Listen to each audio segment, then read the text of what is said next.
How does the story end? You're up on the mountain, but how do you get back down? Grace's mother calmly replied. Let me walk with you so I can finish my story. She led Grace out the door and quickly grabbed a few things from the shelf before following her daughter, and then she continued.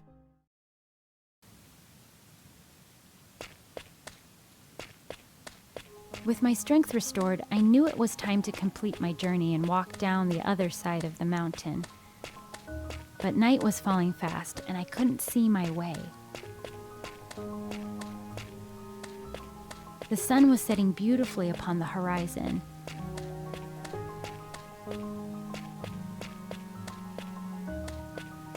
And the dark was closing in so quickly that I didn't even know where my next step would lead me. It was then that I felt and heard a buzzing in my ears like a small engine. And then, not even 5 inches from my nose, flew a colorful little hummingbird. Its wings moved in an intricate and infinite pattern.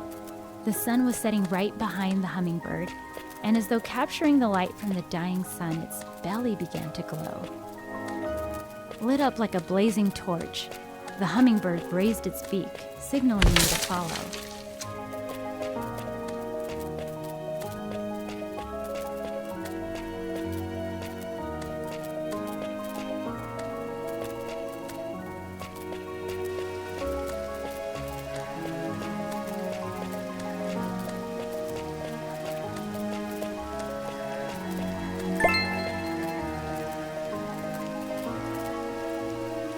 The walk down the mountain wasn't easy, especially after already coming so far.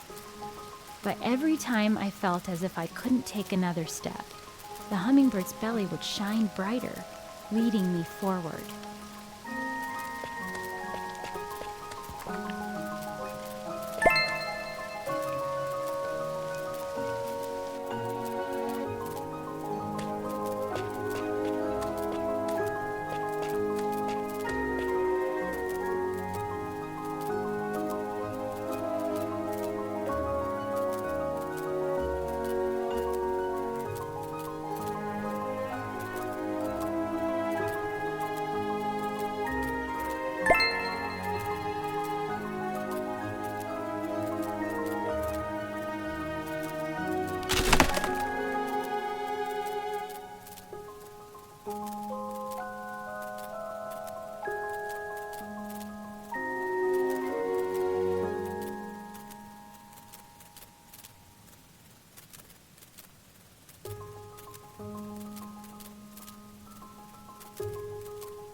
So it will be with you, my child, my love.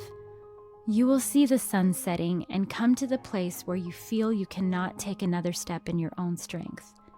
At that point, you must decide to fully trust and follow your guide. That will be the very moment when grace will give you new strength and lead you all the way to the destination. Grace and her mother reached Grace's school. Kids were pouring in from all directions. Grace didn't seem nervous anymore. She tried to let go of her mom's hand, but her mother didn't allow her. She knelt down to Grace's eye level and finished her story. Upon reaching the end of my journey, I was shocked to find the fox and the bighorn waiting for me. The hummingbird joined them, and together they turned toward the morning sun. I realized that where I thought my journey had ended, it actually had just begun. So it will be with you, my child. This story is why we named you Grace. Grace doesn't end. It never ends. It just goes on and on. It is time for your journey now, and I love you very much. They hugged. Before Grace could run off, her mother opened her backpack and placed something inside. Here, don't open this until you get into class, okay? Okay, I love you. Grace's mother watched her daughter disappear into the crowd and then turned for home. Grace walked confidently into her classroom. She said hello to her new teacher and chose the first seat in the front row. She remembered what her mom had said, opened her backpack, and reached inside. She pulled out an old tattered leather bag. She opened it up and pulled out 3 wooden figurines from inside. It was the fox, the bighorn, and the hummingbird. Grace sat them down one by one on her desk. Hey, those are cool. My name is Melody. What are those? Grace looked at her and said, My name is Grace. Do you want to hear a story? First day of school. New school, new place. Everything was new, unfamiliar, and scary. Grace stood in her living room and looked at the front door. Her backpack was strapped tightly to her. All that was left to do now was step out and begin the walk to school. But she was nervous. She held back tears. Grace had questions hidden inside her that she felt might come flying out like air from a deflating balloon. She stared at the door. She could only imagine the journey that lay beyond it. Grace imagined a dense forest, so dense you could barely see through it, with creatures of all kinds and trees so high that they reached into space. Could she enter into that forest? Could she make it through? She would need someone to help, someone to be there. Grace imagined mountains so high that they scraped the clouds. The mountains were jagged and seemed impossible to climb. Falling rocks fell from them and crashed to the ground. Could Grace climb such a mountain? Would she even dare to try? She would need someone to help, someone to be there. Grace imagined a dark so dark that she couldn't even see her hand in front of her face. It was a dark that seemed to go on forever in every direction. Could she navigate through the dark? Grace would need someone to help, someone to be there. Grace stared at the door. Then she looked back at her mother. Grace's mother smiled and motioned her daughter over to a chair. As Grace sat, her mother took a seat across from her and asked in a soft voice, Have I ever told you why we named you Grace? Grace shook her head slowly from side to side. Let me tell you a story.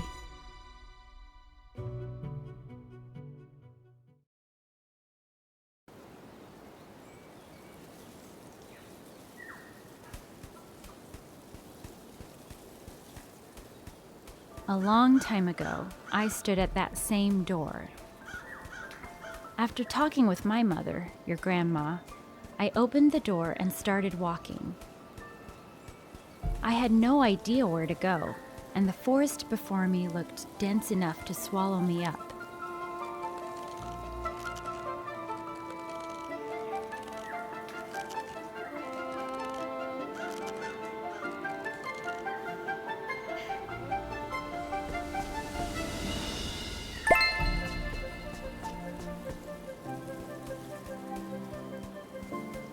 I wondered where to even begin.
When I reached the edge of the forest, I looked back. I wondered if I could finally catch a glimpse of whatever that darting motion was. But I could see only trees. But then the fox emerged from the woods in that same spot I had. It stood for a moment, looking at me. Of course, the fox couldn't speak, but he seemed to say to me, Well done, my child. Remember, whatever you face and wherever you go, I will be there. In fact, I am there already. Don't fear. I am going ahead. The fox darted back into the forest down the exact same pathway that I had come. I realized then that the fox had been the one setting the path before me. It must have been working long before I had ever even begun to walk. It gave me comfort to know that a way had been prepared for me long before I even knew to follow it. So it will be with you, my child, my love. Grace, you will feel lost, but you will come to find that the way has been prepared for you all along. The pathway had been cleared for you to follow. Before you ever even take a step, Grace goes ahead.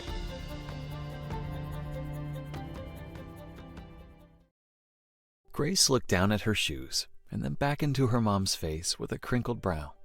She asked, But what if I get hurt? What if I fall down? What if I'm not strong enough? Her mother reached out and took Grace's hand and continued her story. After I made it through the forest, I was full of confidence, but that confidence didn't last. I turned, and there was the biggest and most jagged-looking mountain I'd ever seen or even imagined in my dreams. It looked like it scraped the clouds. There was no way around. I would have to climb.